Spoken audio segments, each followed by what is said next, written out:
Ya. Assalamualaikum warahmatullahi wabarakatuh. Semangat pagi anak-anak semuanya. Apa kabar semuanya hari ini? Semoga selalu sehat ya. Ibu guru berharap anak-anak tetap semangat meskipun anak-anak belajar dari rumah.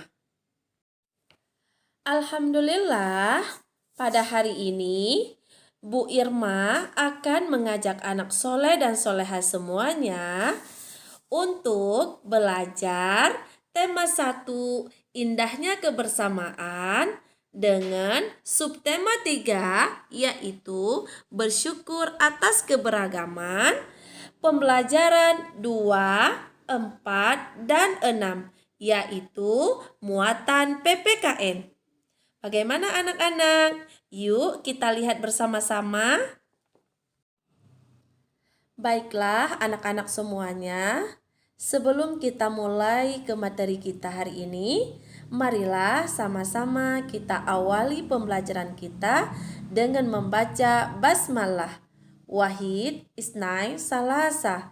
Bismillahirrahmanirrahim. Baiklah, adapun tujuan pembelajaran yang kita pelajari hari ini, yang pertama, siswa dapat mengidentifikasi kerjasama dalam diskusi. 2. Siswa dapat menyebutkan tujuan dan manfaat kerjasama. 3. Siswa dapat menyebutkan keragaman permainan tradisional di Indonesia. Toib, Ananda soleh dan soleha semuanya, sekarang langsung saja kita akan melihat pembahasan pertama kita, yaitu tentang kerjasama dalam diskusi. Pada pertemuan minggu yang lalu, anak-anak sudah belajar tentang kerjasama. Masih ingat apa itu kerjasama? Iya, barakallah. Kerjasama merupakan kegiatan yang dilakukan oleh beberapa orang untuk mencapai suatu tujuan tertentu. Nah, bagaimana dengan diskusi? Ada yang tahu apa arti diskusi? Iya, benar sekali. Diskusi adalah pertemuan beberapa orang untuk bertukar pendapat mengenai suatu hal. Diskusi itu juga merupakan salah satu bentuk kerjasama. Kemudian, siapa yang tahu sikap apa saja yang harus kita lakukan saat sedang berdiskusi?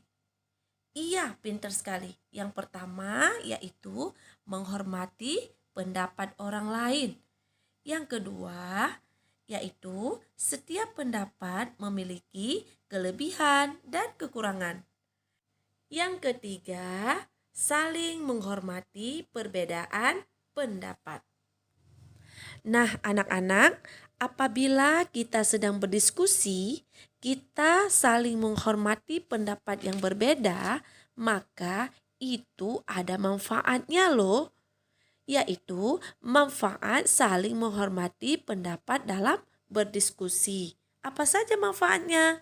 Nah, yang pertama yaitu terciptanya kerukunan dan kebersamaan. Yang kedua, menambah pengetahuan. Yang ketiga, permasalahan lebih mudah diselesaikan. Selanjutnya, yang keempat, kita akan dihormati oleh orang lain. Dan yang terakhir yaitu menghasilkan kesimpulan yang adil. Nah, jadi anak soleh dan soleha semuanya, ketika kita sedang berdiskusi, maka kita harus tanamkan dalam hati kita bahwa kita harus saling menghormati perbedaan pendapat supaya kita bisa mendapatkan hasil kesimpulan yang adil. Baiklah anak-anak, sekarang kita lanjut lagi ke tujuan dan manfaat melakukan kerjasama. Nah, anak-anak pasti nih sudah tahu, yaitu tujuan bekerja sama. Ya kan? Apa saja? Ya, yaitu pekerjaan kelompok akan cepat selesai jika dilakukan dengan cara bekerja bersama. Kemudian tujuannya yang kita peroleh yaitu mencapai kesepakatan bersama dan menghargai satu sama lain. Nah, manfaat dari kerjasama itu apa? Iya, yang pertama membuat pekerjaan menjadi lebih mudah. Yang kedua, membuat pekerjaan cepat selesai. Dan yang ketiga, menyelesaikan kesulitan bersama-sama. Yang terakhir, meningkatkan persatuan dan kesatuan. Bagaimana anak soleh dan soleha semuanya? Sudah tahu kan tujuan dan manfaat kita melakukan kerjasama? Iya, hebat sekali. Nah, kalau sudah tahu, sekarang kita lihat lagi nih ke poin yang berikutnya, yaitu keragaman permainan tradisional di Indonesia. Indonesia kaya akan keragaman permainan tradisional. Permainan tradisional itu ada yang dimainkan secara perorangan dan ada juga permainan yang dimainkan secara berkelompok. Nah, anak-anak, ada yang tahu apa saja contoh permainan tradisional yang dilakukan perorangan? Coba sekarang anak-anak perhatikan gambar berikut ini ya. Kira-kira permainan apa yang anak-anak mainkan di gambar tersebut? Iya, benar sekali. Yaitu permainan engklek. Di sini, ketika kita sedang bermain engklek, mereka harus bermain secara bergantian. Nah, coba perhatikan lagi gambar berikut ini. Permainan apa yang sedang mereka lakukan? Iya, yaitu permainan egram. Permainan egram itu biasanya di mana ya kita lihat? Iya, biasanya dapat kita temui pada saat perlombaan. Coba perhatikan lagi. Kira-kira ini permainan apa yang sedang mereka lakukan? Iya, benar sekali. Itu adalah permainan gasing. Nah, anak-anak, permainan gasing itu biasanya dilakukan oleh siapa? Iya, oleh anak laki-laki. Permainan gasing dilakukan secara perorangan.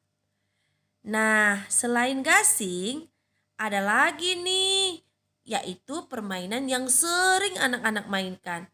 Ada yang tahu? Iya, hebat sekali, yaitu layang-layang. Permainan layang-layang ini kita harus bermain di mana ya? Iya, yaitu kita harus bermain di lapangan. Nah, sekarang Soleh dan Soleha kita coba lihat lagi, yaitu contoh permainan tradisional yang dilakukan secara berkelompok. Bagaimana anak-anak? Ada yang tahu apa saja contohnya? Iya, hebat, barakallah. Coba sekarang lihat permainan apa yang ada di gambar ini. Iya, yaitu permainan bentengan. Permainan benteng itu biasanya dilakukan oleh dua tim. Nah, anak-anak lihat lagi ya. Apa permainan yang ada di gambar ini? Iya, permainan pada gambar ini yaitu ular naga. Ketika anak-anak sedang bermain ular naga, itu bermainnya secara berkelompok. Dan di sini anak-anak harus bekerja sama. Dengan melakukan kerjasama sehingga anak-anak dapat memenangkan permainan tersebut. Anak soleh dan soleha semuanya, ternyata ketika kita memainkan permainan tradisional, itu ada manfaatnya loh. Anak-anak tahu manfaatnya apa saja? Barakallah, hebat sekali. Yang pertama, manfaatnya dapat melestarikan budaya bangsa Indonesia. Yang kedua, dapat berolahraga sambil bermain. Maksudnya, berolahraga dapat menyehatkan tubuh dan bermain membuat hati gembira. Yang ketiga, melatih kesabaran. Misalnya, bermain secara bergantian.